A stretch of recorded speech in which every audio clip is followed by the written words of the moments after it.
Okay, let's unpack this. Our universe, right? Vast, mysterious. We mostly understand it through this lambda CDM model.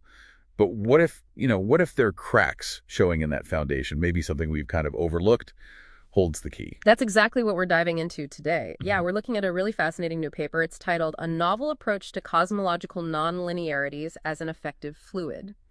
The authors are Leonardo Gianni, Rodrigo von Martins, and Ryan Camilleri. Right, and this deep dive, it's really about showing you how the structure itself, the cosmic web, this huge network of galaxies and voids, how that structure might be fundamentally changing our view. We'll link their theory to real observations, stuff from the Dark Energy Survey, DSI, Sloan Digital Sky Survey. Exactly. And what's really compelling here is how the authors are trying to tackle these big discrepancies in cosmology.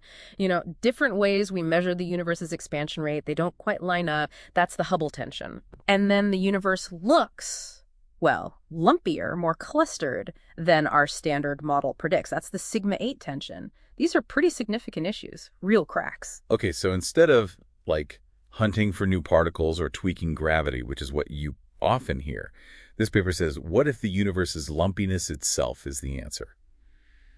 That sounds different. It is different. They're suggesting that the collective impact of these matter inhomogeneities, these vast regions of over and under density, the voids and filaments that haven't fully collapsed yet, can actually behave like two new distinct cosmic fluids. Wow, okay. Fluids made of structure. Essentially, yeah. The gravitational effect, we usually think the universe expands smoothly, right? Like averaged out.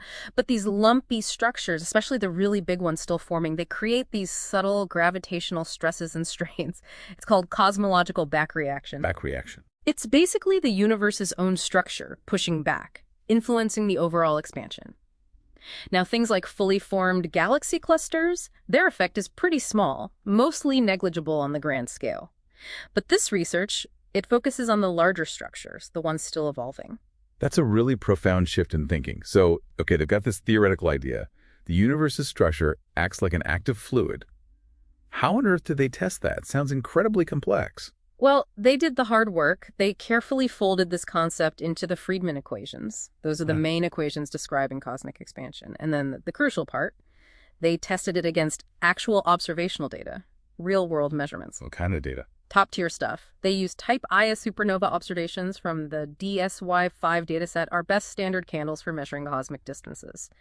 They also brought in baryon acoustic oscillation distances from DHI's second data release, the DR2.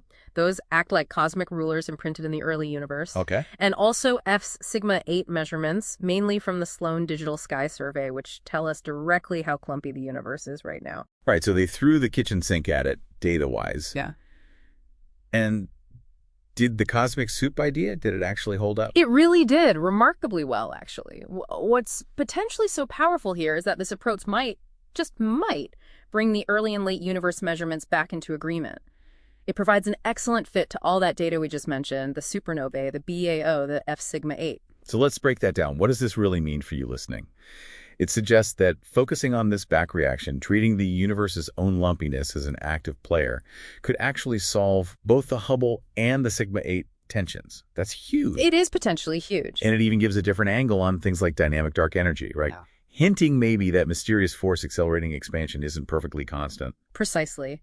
The model even points to a specific range for its key parameters, basically. Numbers defining the characteristic sizes of these active lumps and voids where it seems to alleviate both tensions at the same time. They found a kind of sweet spot around RC greater than 8 and RV between about 2.5 and 7.5 megaparsecs per H, where it works best for both problems. It really makes you wonder, doesn't it? If these seemingly small-scale details, the irregularities in the cosmic web, can have such massive impacts on the whole universe's expansion. Yeah. What does that imply about our nice, neat, smooth models? That's the crux of it. It really challenges us to think hard about how well our standard models, which are fundamentally based on a smooth, homogeneous universe, actually capture the complexity of the real lumpy universe.